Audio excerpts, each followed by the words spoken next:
Seja muito bem-vindo. Hoje iremos apresentar a chocadeira para ovos de codorna Chicken Little 3000.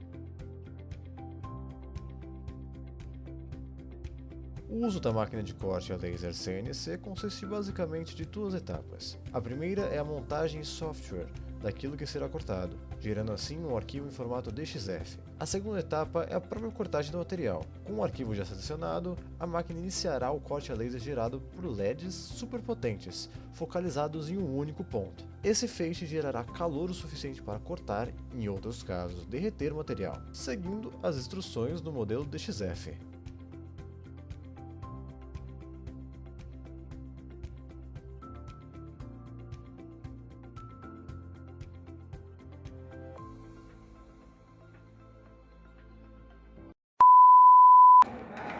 Já sacou já, pá? Deixa eu desgastar. Deu, Alisson, o que você tá fazendo aí? Explica pra gente. Eu tô tentando consertar a merda com isso. Vai ser, Nem teria porra. vai ser sem áudio, né? Eu vou tirar Vai o ser áudio, só narração. Eu vou tirar o áudio, fica tranquilo. Por isso que eu falei. Eu não vou gravar nem rosto, então, vou gravar mais só as mãos.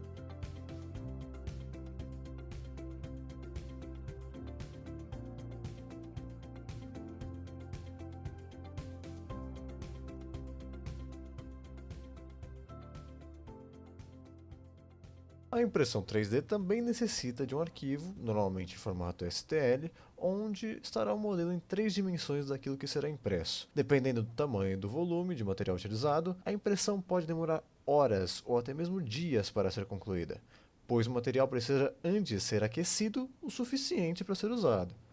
Os materiais que podem ser usados dependem do modelo e finalidade da impressora. No nosso caso, foi usado um rolo de filamento em ABS. Em alguns casos, é necessário configurar a máquina para criar suportes de sustentação, para que a peça possa ser impressa sem que ela quebre no meio do processo.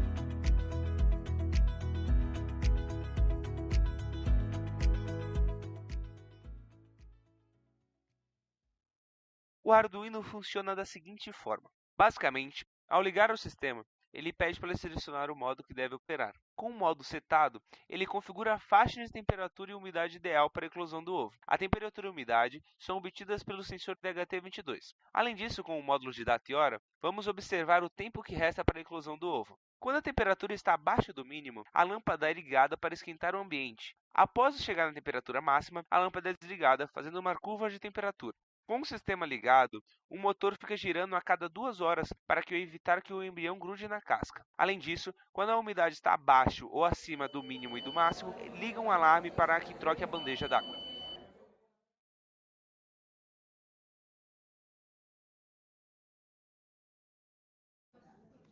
Realizamos os cálculos para poder encontrar um volume ideal ou de referência para nossa chocadeira, no qual a temperatura variasse 1 grau para cada segundo passado.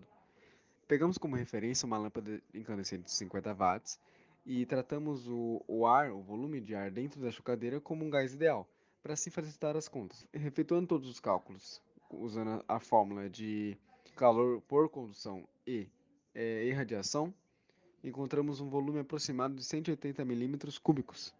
E esse era o nosso valor de referência. Contudo, já que a gente diminuiu um pouco o volume interno da chocadeira, usamos isopor como isolante interno e trocamos a potência da lâmpada, esse valor pode ter sido alterado, além de que o ar não é um gás ideal. Mas, no final, constatamos que foi um valor bem próximo do calculado. No início do projeto foi levantada a opção de realmente chocar os ovos. Porém, com atrasos na entrega dos materiais, isso não foi possível, já que demorariam mais de 2 semanas para que os ovos chocassem. Entretanto, a chocadeira foi montada para que pudesse funcionar da maneira pensada no início. Mesmo não tendo as codornas nascendo, acreditamos que seja possível o uso do sistema para tal, devido aos testes conduzidos tanto nos dias de montagem quanto no dia da apresentação na Exateca. Ao ver os resultados do projeto, ficou evidente a dedicação do grupo para que aquilo saísse do papel da maneira visionada. Muito obrigado por assistir, nos vemos no próximo semestre.